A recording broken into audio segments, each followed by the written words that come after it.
Hey everyone, and welcome back to the channel. Today, we're diving deep into one of Britain's most fascinating secrets.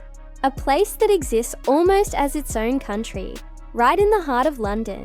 You see the glass skyscrapers, you know the rich history. But beneath all that lies an ancient enclave with its own laws, its own police, and a power that whispers rather than rules. We're talking about the City of London. Often called the Square Mile, the true ancient heart that beats beneath modern finance. It's older than the Crown itself. Think about that for a second. Long before Parliament even met across the Thames, merchants right here were already negotiating their freedom with kings.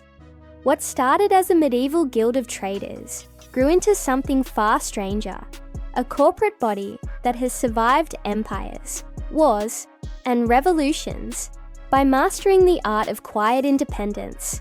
When you walk its narrow, winding lanes today, you can literally feel it, a different energy in the air, a rhythm of footsteps that feels like it belongs to another jurisdiction entirely. Here, within these very streets, the British Crown must still ask permission to enter, and the Lord Mayor of London, not the Prime Minister, actually greets monarchs at the gate with a symbolic gesture of submission that, ironically, hides a much deeper truth. This place answers to no one but itself. To truly understand the city's incredible mystery, we need to travel back in time to 1067, just a year after the Norman conquest. William the Conqueror, fresh from his victory, faced an uneasy capital. The merchants of London were wealthy, highly organized, and absolutely unwilling to be ruled without terms. So what did he do? He granted them a charter, confirming their ancient liberties, rights to trade, to self-govern, and to remain free of most royal taxes. That parchment, more than 9 centuries old, still stands today.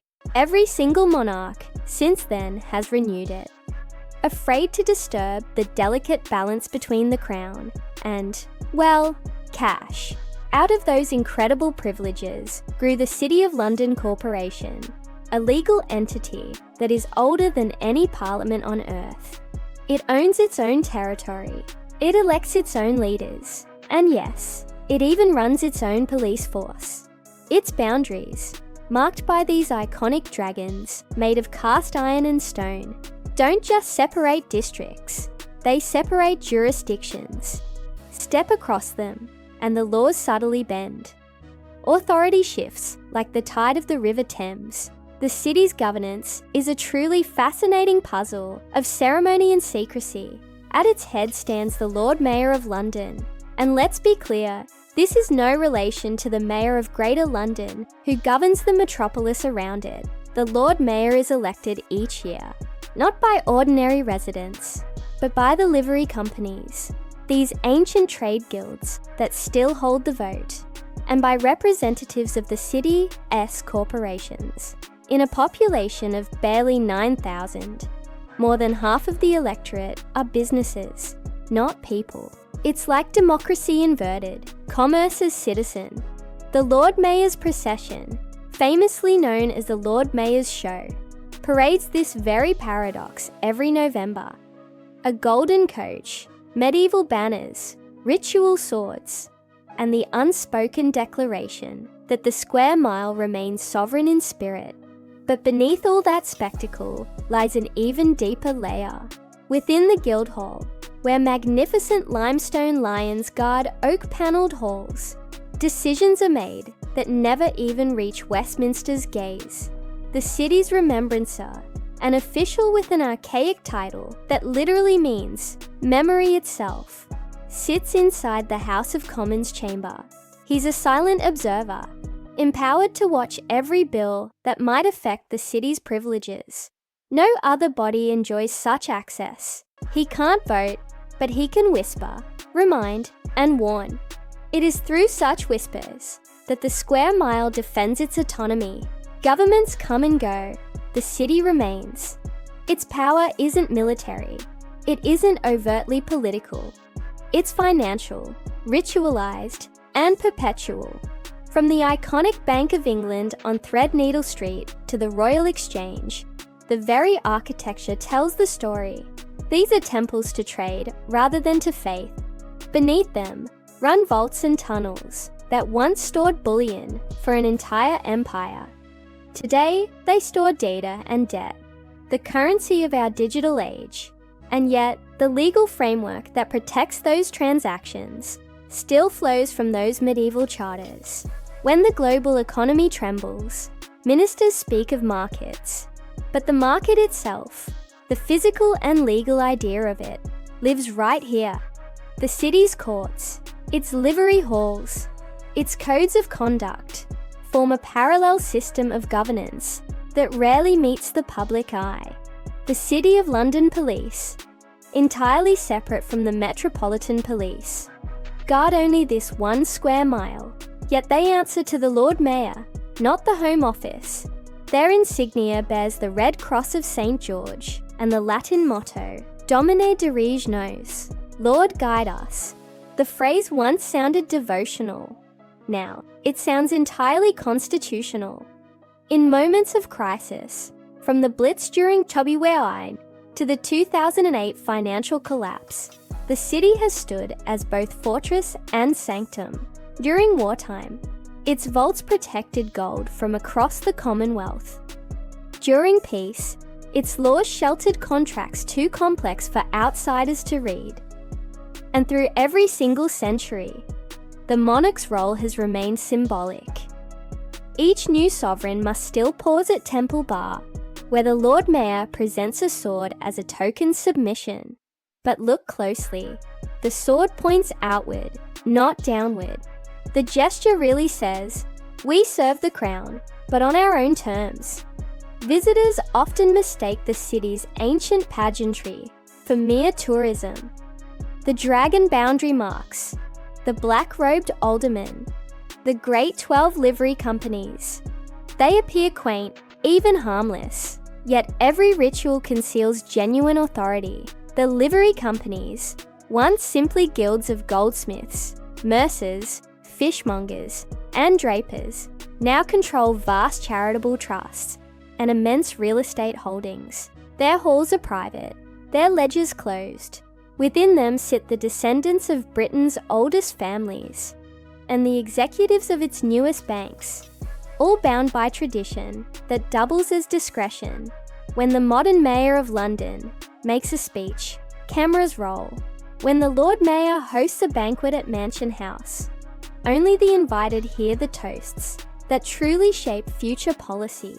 The city's greatest strength has always been its invisibility, master's ceremony. Step into its streets after dark, and the silence feels intentional. The Thames reflects towers of glass, Barbican, Lombard Street, Cheapside. But beneath that modern glow lies a map of power drawn centuries ago.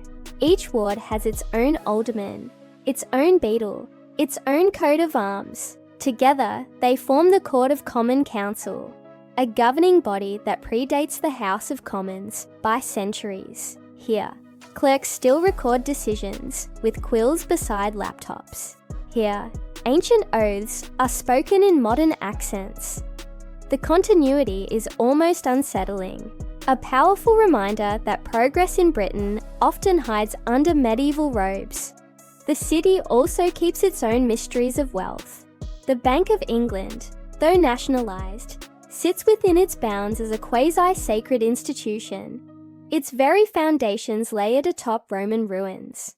The Temple Church nearby, once home to the Knights Templar, stands as a powerful symbol of legal independence.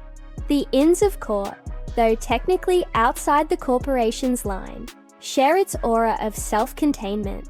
Together, they form an island of jurisdiction right in the middle of the nation. Lawyers call it the Square Mile. Historians call it the Crown Shadow. Even its geography defies simple belonging. To the west lies Westminster, the realm of monarchy and government. To the east, the Docklands, the realm of trade, reborn as finance. But right at the centre, this 1 mile remains the hinge on which both depend. Taxes gathered here sustain the nation. Policies written elsewhere often bow to its realities. And yet, for most Britons, the City of London is a place they enter only to work, never to question. The real Londoners live around it. The ancient London lives within it. Every November, when the Lord Mayor's show winds through the streets, the spectacle draws laughter and pride. Children wave flags, bands play, soldiers march. But historians notice the small, crucial moments. The salute exchanged between monarch and mayor, the way the royal family halts at the boundary until explicitly invited to proceed. It is ritual theatre, yes, but it's theatre that encodes real law. The city's privileges have survived precisely because they are hidden in plain sight. Few people think to challenge what simply looks like tradition. Why does all this matter? Because inside that square mile, decisions ripple far beyond its walls. The city sets rules for global markets. It heavily influences taxation, and it profoundly shapes Britain's identity as a financial powerhouse. Yet no one outside its wards elects its officers. It is a true relic that learned to adapt. A medieval corporation thriving in a digital century. Critics call it an anachronism. Defenders call it stability. And interestingly, both are right. The city's mystique depends on that duality. Ancient and modern, symbolic and real, loyal and sovereign. Some claim its autonomy is harmless pageantry. Others see it as the quiet assertion of money over state. The truth, as always, lies somewhere in between. The City of London endures because it mastered the British art of compromise, cloaked in ceremony. Each charter reaffirmed not revolution, but reassurance. As long as kings needed loans and governments needed markets, the city's freedom remained untouchable. Even today, when global finance challenges national borders, the square mile reminds the world that sovereignty can wear many faces. At night, when the crowds finally fade and the bells of St. Paul Nies Cathedral echo through the empty lanes, you can literally feel the centuries press close. The streets still bear names of vanished trades. Ironmonger Lane, Milk Street, Bread Street, ghosts of labour turned into legacy. Somewhere behind a locked gate, the Lord Mayor's coach rests under velvet covers, its golden lions gleaming in the dark. Beyond it, perhaps in an office lit by a single lamp, clerks still record minutes in books, bound before America was even discovered. The city truly keeps time differently, as if eternity were an accounted in tens to balance. So the next time you cross the threshold, marked by those dragon statues, remember this: you are entering not merely a district, but a distinct domain. Within those iron boundaries, monarchy meets market, ritual meets regulation, and Britain's oldest autonomy continues to breathe. The City of London is not a secret conspiracy. It is something far more enduring, a living paradox, a sovereign spirit preserved within the skin of a modern state. And perhaps that is its greatest mystery of all, that after 1,000 years of kings and parliaments, it still stands as it always has, quietly separate, politely powerful, and forever its own country within a country. Thank you so much for joining me on this deep dive into the square mile. If you found this as fascinating as I did, please hit that like button, subscribe for more incredible stories, and let me know your thoughts in the comments below. See you next time.